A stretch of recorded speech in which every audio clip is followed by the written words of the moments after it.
जय हिंद। स्वागत है आपका अपने YouTube चैनल वाई एडुकेटर में। आइए हम समझते हैं कि CGPSC 2022 की एक सटीक रणनीति में अगला चरण कि क्या पढ़े, किस विषय से पहले शुरुआत करें। आइए देखते हैं क्या पढ़े, किस विषय से शुरू करें। ध्यान दीजिए, किसी भी चीज की तैयारी करने में सबसे पहला चरण होता है निर्णय लेना। निर्णय लेना बहुत ही आवश्यक है। परिस्थिति कितनी भी कठिन हो, आवश्यक है तो सिर्फ क्या है, निर्णय लेना। इसलिए निर्णय लीजिए। ध्यान दीजिए, क्या पढ़े और किस विषय से शुरू करें, ये प्रश्न क्या है, बड़े बड़े विद्यार्थी बहुत समय से तैयारी कर रहे विद्यार्थियों के मन में भी खटकता रहता है। आइए समझते हैं, पढ़े क्यों और किसे पढ़े। देखिए, प्रथम चरण में क्या है, आप कार्य करने जा रहे हैं समाज के लिए, तो समाज को समझना पहले जरूरी है। समाज की सोच को पढ़ना बहुत जरूरी है। प्रारंभिक चरण में क्या है, दो विषयों को क्या है समानांतर लेकर आप तैयारी करिए। पहला बात मैंने कहा समाज शास्त्र, समाज का अध्ययन।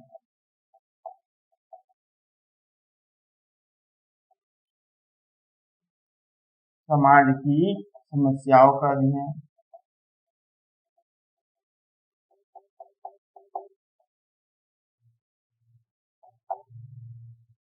द्वितीय चरण में देखिए, समाज को तो आपने देख लिया, समझ लिया, उसकी समस्याओं को जान लिया, लेकिन इनकी समस्याओं को केवल जान लेने मात्र से क्या है समाधान नहीं हो। ध्यान रखिएगा, आप एक क्या है लोक सेवक बनने जा रहे हैं।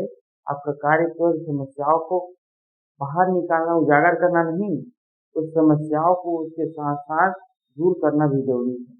तो दूर करने के लिए क्या है, आपको उन समस्याओं से संबंधित या उस समस्याओं से जुड़े लोगों के सोच को जानना आवश्यक। तो द्वितीय चरण में इसके समानांतर क्या है, आप तैयारी करिए दर्शन शास्त्र की। दर्शन शास्त्र की पढ़ाई कीजिए। अब देखिए, बहुत लोगों के मन में आ रहा होगा कि ये दर्शन शास्त्र है क्या, हमने तो पहले कभी नहीं पढ़ा। आ रहा है, तो दर्शन शास्त्र क्या है, प्रत्येक व्यक्ति का अपना अलग अलग विचार होता है, अपनी अपनी अलग अलग विचारधारा होती है। उसी विचारधारा को ही क्या कहा जाता है, दर्शन कहा जाता है। दर्शन क्या है, विचारधारा है। शास्त्र मतलब अध्ययन है, अर्थात दर्शन शास्त्र मतलब विचारों का अध्ययन। समाज में रहने वाले अलग अलग लोगों के विचारों का अध्ययन क्या है, दर्शन शास्त्र।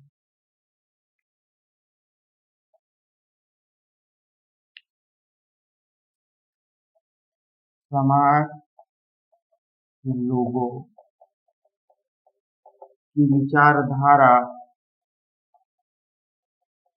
का अध्ययन। दर्शन शास्त्र के एक और फायदे हैं आपके समक्ष, ये आपके मन को क्या है एकदम शांत एवं संतुलित रखेगा। ईश्वर, जगत, आत्मा, इन सभी के बारे में आपकी जानकारी प्राप्त होगी। योग का महत्व पता चलेगा आपको, इससे आपका मन भी शांत रहे। तो हमेशा ध्यान रखिए, आध्यात्म मन की शांति के लिए बहुत ही आवश्यक है। तो आध्यात्मिक विचार भी आपको मिलेंगे, सामाजिक विचार भी आपको मिलेंगे, आधुनिकतावादी विचार भी आपको मिलेंगे, सभी प्रकार के विचार आपको मिलेंगे। इसलिए जरूरी है कि पहले समाज को समझिए और समाज के लोगों की विचार एवं उनकी विचारधाराओं को समझिए। इन दो विषयों को आप प्रारंभिक तौर पर शुरू करें। इसके बाद देखिए, अभी तक हमने समझा कि पहले समाज को पढ़ना है, क्योंकि समाज में आपको काम करना है। समाज में बहुत सी समस्याएं होगी, उस समस्या का भी कोई कारण है, उस समस्या से भी लोग क्या होंगे, प्रभावित रहेंगे। उनकी सोच विचारधाराओं को समझने के लिए हमें दर्शन शास्त्र पढ़ना है। उसके बाद क्या है, उन समस्याओं, वो समस्याएं किससे जुड़ी हुई है, इसका सबसे महत्वपूर्ण पहलू है धन। तो धन मतलब पैसे से संबंधित जो गतिविधि है उसका अध्ययन करना जरूरी है।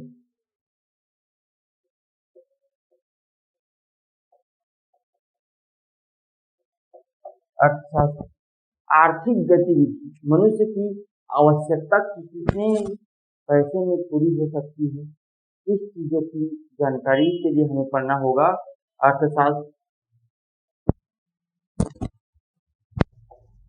मानव की आवश्यकता को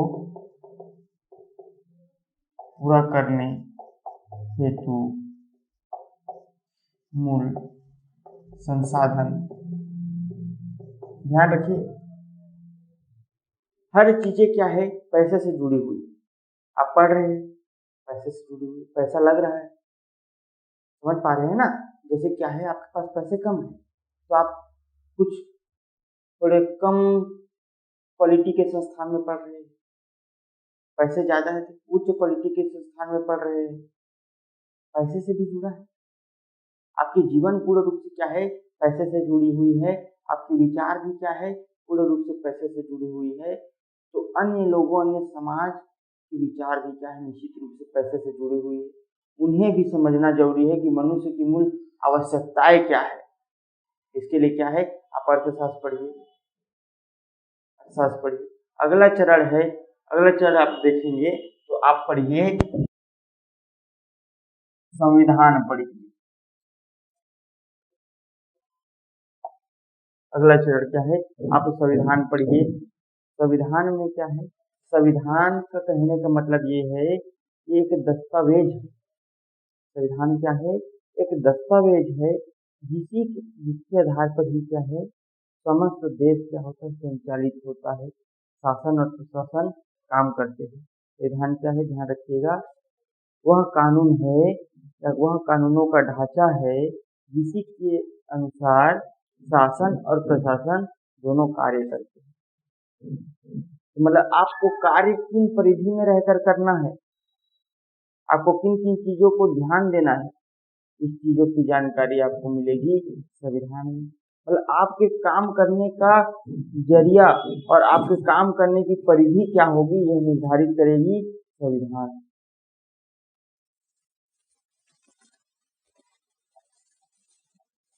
शासन करने की परिधि का निर्धारण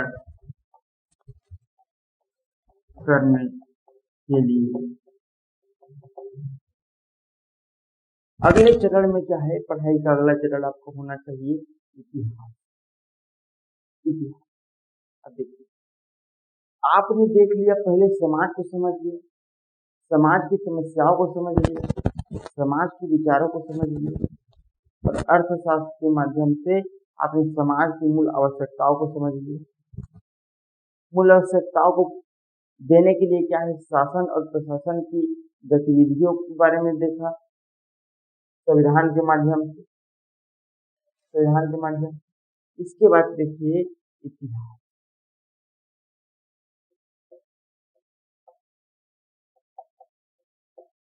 इतिहास क्या है, बहुत से लोग कहते हैं कि इतिहास क्या है, सनों का एक विशाल संग्रह है, लेकिन ध्यान दीजिए, इतिहास सनों का विशाल संग्रह नहीं है, अतीत का दर्पण है।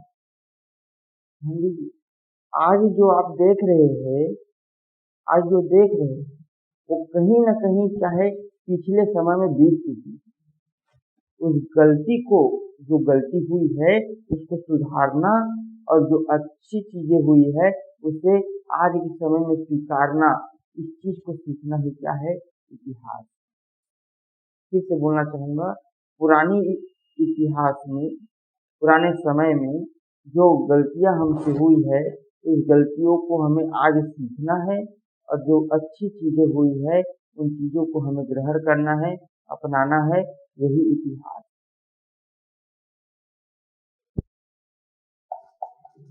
गलतियों से सीखना तथा अच्छी चीजों को अपनाना। इस चीजों को क्या है आप सीखेंगे और समग्र रूप से क्या है आपके विचार खुल पाएंगे। मैंने पहले ही कहा है कि सीजीपीएससी क्या है, अलग अलग विषय नहीं है। जैसे मैंने बताया समाजशास्त्र, दर्शन शास्त्र, अर्थशास्त्र, संविधान, इतिहास, ये अलग अलग विषय नहीं है। ये सीजीपीएससी के अलग अलग पहलू है, अलग अलग पहलू। समस्त पहलू क्या है एक होकर सीजीपीएससी बनते हैं। जैसे आपके जीवन में क्या है अलग अलग पहलू है, अलग अलग भूमिका है। जैसे क्या है आपकी अगर शादी हो गई है, विवाहित है आप, तो पति की भूमिका है, एक भाई की भूमिका है, एक बेटे की भूमिका है, एक पिता की भूमिका है, एक मित्र की भूमिका है। इसी प्रकार क्या है इस सभी भूमिका को आप क्या है निभाते हुए जैसे एक अच्छे इंसान बनते हैं, उसी प्रकार क्या है इस सभी विषयों को गहराई से जानने के बाद क्या है, गहराई का मतलब ये है कि व्यवहारिक रूप से जानने के बाद ही क्या है आप सीजीपीएससी को बेहतर तरीके से समझ पाएंगे।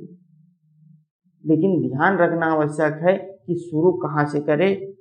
शुरू अगर आप सही दिशा में करते हैं तो निश्चित रूप से सफलता भी क्या है आपको कम समय में मिलेगी। ध्यान दीजिएगा कि तैयारी की एक सटीक दिशा निर्धारित होती है, उस दिशा को पकड़ने से क्या आपके सोच समझ विकसित होगी। आइए हमारे साथ सीखिए इन पांचों विषयों को क्रमबद्ध तरीके से एक दूसरे के समानांतर एक बेहतर तरीके से समझने का प्रयास करिए। एक चीज हमेशा ध्यान रखिए कि कभी भी अलगाव को अपने जीवन में नहीं आने दीजिए। मजा लीजिए, पढ़ाई का मजा लीजिए।